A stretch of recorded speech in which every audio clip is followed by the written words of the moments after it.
Hi, and welcome to this episode of John's Motorcycle Rescue and Review. Alright guys, I've got another really fun video for you if you are a fan of the classic Japanese motorcycles. This past weekend I got to attend the Moto Modern Classics Ride-In in Boyertown, Pennsylvania, and it was just a terrific show. There were so many different classic bikes there that I've actually broken this video up into two parts. The first part, which is this video, will focus on the Japanese classic motorcycles. And in the second part of the video, I'll focus more on the European classic motorcycles. There was a really good turnout of motorcycles at the show, both modern and classic, and Martin Moto is really a cool place to visit. If you've never been there before, they have a huge showroom with tons of motorcycles. They have an upstairs that has a section with classic motorcycles, and it's just a really neat facility.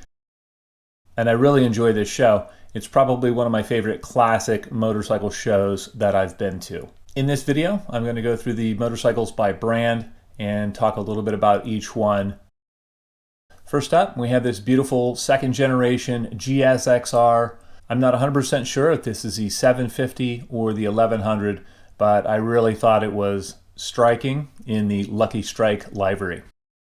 It's got some very nice mods to it, including the Yosh exhaust, the Öhlins rear suspension on it. It also has steel braided brake lines, and I'm sure that there are other goodies on board. Next up, I think this is a Canadian model bike, but it is a Suzuki RGV two-stroke, and I think this is either a 125 or a 250. With the dual disc brakes up front, it's probably a 250. If any of you out there knows for sure, please feel free to let me know in the comment section below. Next up, we have Suzuki's Funky Cool RE5. This motorcycle is one of a very few motorcycles to feature the Wankel rotary engine in it. Suzuki spent tons of money developing this model. It's got so many cool little touches and features to it, but it was by no means a sales success, and it remains more of an oddity today. But this was just a beautiful example, and it was so cool to get to see it at the show. You can check out that flip-up tinted blue visor over the instruments. That's just a cool, funky touch.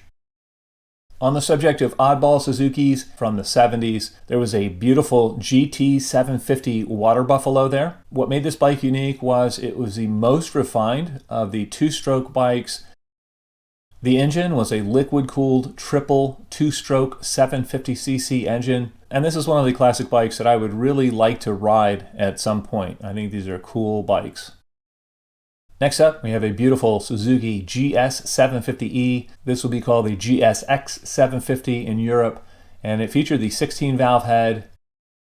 These were fantastic mid-range motorcycles. I recently restored a GS750E that was very similar to this, but mine was not in this nice a condition.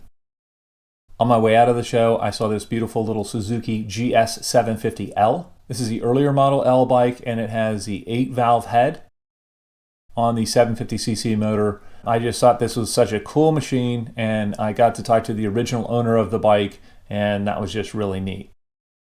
Moving on to the Kawasaki's at the show. The first one up here is a KZ650 Kawasaki, and this was really a high-performance motorcycle back in the mid-70s. And this bike competed successfully against much bigger bikes in different endurance races. I thought it was very neatly styled. This was kind of the first Kawasaki big bike to actually handle well. I think it was their answer to Suzuki's GS750.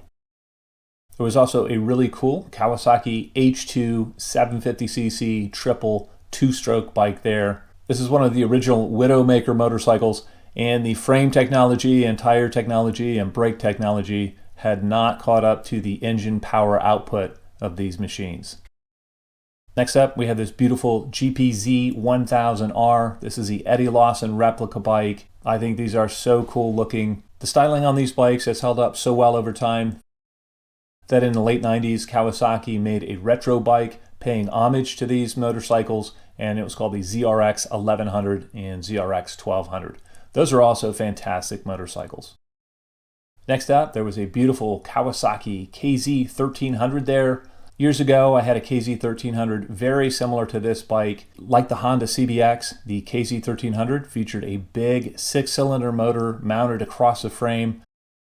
On the Kawasaki though, it was liquid cooled, and the big radiator kind of hides the visual impact of the 6-cylinder engine. These bikes were very smooth, very powerful, and very heavy. Next up, we have a beautiful Kawasaki Ninja 1000R. I think this is such a good looking bike.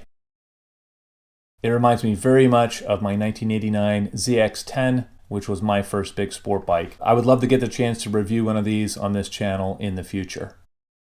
Moving on to the Hondas, the first bike that I saw as I entered the show was this CB900F. I've always loved the styling on these bikes, and I would love to get the opportunity to ride one of these at some point. The CB900F was basically a bored-out CB700F, but it was kind of an oddball since it didn't have quite enough power to compete with the 1100cc machines from the other manufacturers. This bike is a totally customized early Goldwing, and I just thought it was kind of funky cool. A lot of people don't know that the early Goldwings were actually naked bikes and did not come with the full fairings and saddlebags that we expect on them today. Next up, we have a little Honda 305 Dream. Many people don't realize that this is a very historically significant motorcycle, as it was one of the first Honda motorcycles to really gain worldwide popularity. And Honda sold lots and lots and lots of these bikes. They made very good basic transportation, and they really cemented Honda's reputation for reliability. Next up, no bike show would be complete without a Honda CBX present. This is a beautiful 1979 CBX. This is really the desirable model of the CBX for several reasons. The first of which is in 1980, they detuned the CBX to meet emission standards. So the 79 is the quickest of the bunch. And it was really designed to compete in the superbike market. So it had some sporting intentions back in 79. And the CBX is just instantly recognizable for that huge 6-cylinder motor sitting across the frame. Later on, Honda went back and kind of reimagined the CBX as a sport touring machine. As such, it got a full fairing and saddlebags. It also got larger brakes, a larger gas tank, and a monoshock rear suspension on it. And while these bikes aren't as popular as the 79 and 80 naked versions, these are still going up in value as well. Also in the showroom was this beautiful little Honda CB360. The CB360 holds a special place for me because it was the first street bike I ever rode. Here we have a really pretty Honda CB500-4. I love the orange Honda paint, and these sound so neat with the 4x4 exhaust. Later on, Honda introduced the CB650. This was a nice looking, low mileage CB650, and it was for sale at the show. Here's a beautiful Nighthawk 700S. This is one of the few sporting standard motorcycles that came from the factory with shaft drive. It also featured hydraulically adjusted valves, as well as anti-dive suspension and dual disc brakes up front. I've ridden these. I think these are really a neat machine. This is another classic Honda that you expect to see at a motorcycle show. This example is a 1969 CB750. This was kind of the first year of the CB750. These were really a game changer when they came out. They really introduced a level of smoothness and refinement and reliability that had not yet been seen in motorcycling. There were quite a few of the CB750s present. I really liked the ones in the orange paint. There was even a later 70s Honda CB750 automatic there. Evidently, the idea of an automatic motorcycle didn't really catch on at the time, although it seems to be quite in vogue today. The final CB750 is a CB750 Cafe Racer. I'm not really a fan of chopping up the classics, but this one was really well done. It has so many tasteful little mods to it. It has a beautiful stainless Yosh exhaust. I love the fact that the suspension is upgraded front and back. And I love the fact that the brakes are upgraded as well. It's just a really nicely done custom. This is another cool classic Honda. I remember when these bikes were new. This is the GB500. It's a 500 single-cylinder motorcycle. This is actually a retro bike designed to harken back to the old single-cylinder race bikes of the 60s. Like many collectible Honda motorcycles, this one sold very poorly when it was new. Up next is this beautiful all-white VFR 750. This one is in excellent condition, and this is the first model of VFR I ever drove, and the first sport bike that I ever rode was a VFR of this vintage. And these are still a great sounding, smooth running, sporting motorcycle. Up next we have the Honda CB400F Super Sport. These are another iconic and collectible Honda motorcycle. These are one of the first motorcycles to feature a 4-into-1 exhaust system. At the time these came out, the 4 exhaust pipes snaking across the bike to the one side was just so cool.